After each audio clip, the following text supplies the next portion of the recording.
آپ کی خودداری اور عزت نفس پر لگنے والی چوٹ سب سے گہری چوٹ ہوتی ہے اور اس کی تکلیف بھی سب سے زیادہ ہوتی ہے۔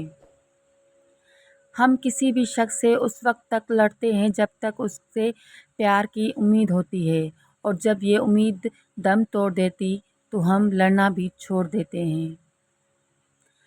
عقل کو خواہش پر فضیلت حاصل ہے، کیونکہ عقل زمانے کو تمہارے ہاتھوں میں دیتی ہے، جبکہ خواہشیں تمہیں زمانے کا غلام بنا دیتی ہیں۔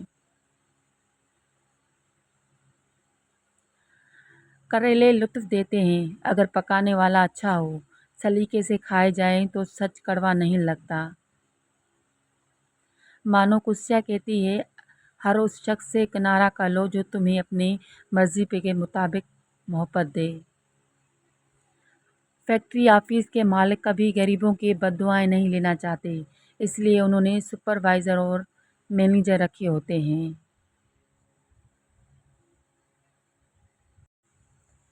کسی کے زخموں پر مرہم اور عیبوں پر پردہ رکھنے والا بہت کم لوگ ہوتے ہیں۔ اس دنیا میں خوش نصیب ہیں وہ جنہیں ایسے پیارے لوگ میسر ہوں۔ مشکل وقت میں ہمیشہ دعا مانگو۔ جہاں انسان کا حوصلہ ختم ہو جاتا ہے وہاں سے اللہ پاک کی رحمت شروع ہوتی ہے۔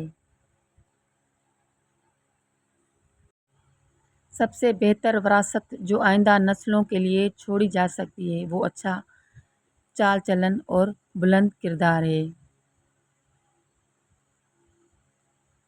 کبھی کبھار ساتھ بیٹھے لوگوں سے زیادہ ہزاروں میل دور بیٹھے لوگ آپ کے مسکراہٹ کی وجہ بن جاتے ہیں۔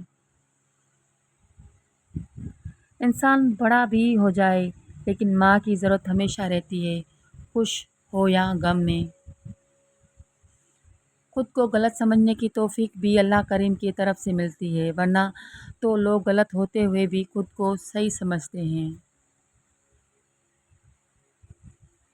جس دن ہم کسی رشتے کو شک کی نگاہ سے دیکھنا شروع کر دیں گے تو سمجھ جانا چاہیے کہ اس دن اس رشتے میں محبت، پیار، عزت ختم ہونا شروع ہو جائے گی۔ دل ایسی دولت ہے جسے نہ خریدا جا سکتا ہے اور نہ ہی بیچا جا سکتا ہے، جبکہ اسے بطور تحفہ پیش کیا جاتا ہے۔ دیواریں اور پل ایک ہی مٹیریل سے بنتے ہیں، لیکن پل لوگوں کو ملاتا ہے اور دیواریں ان لوگوں کی تقسیم کرتی ہے۔ بالکل اسی طرح لوگوں کے درمیان دیواریں کھڑی کرنے والا مت بنے بلکہ ان کو ملانے والے بنے۔ اگر ویڈیو اچھی لگی تو لائک، شیئر، سبسکرائب مائی یوٹیوب چینل۔ شکریہ۔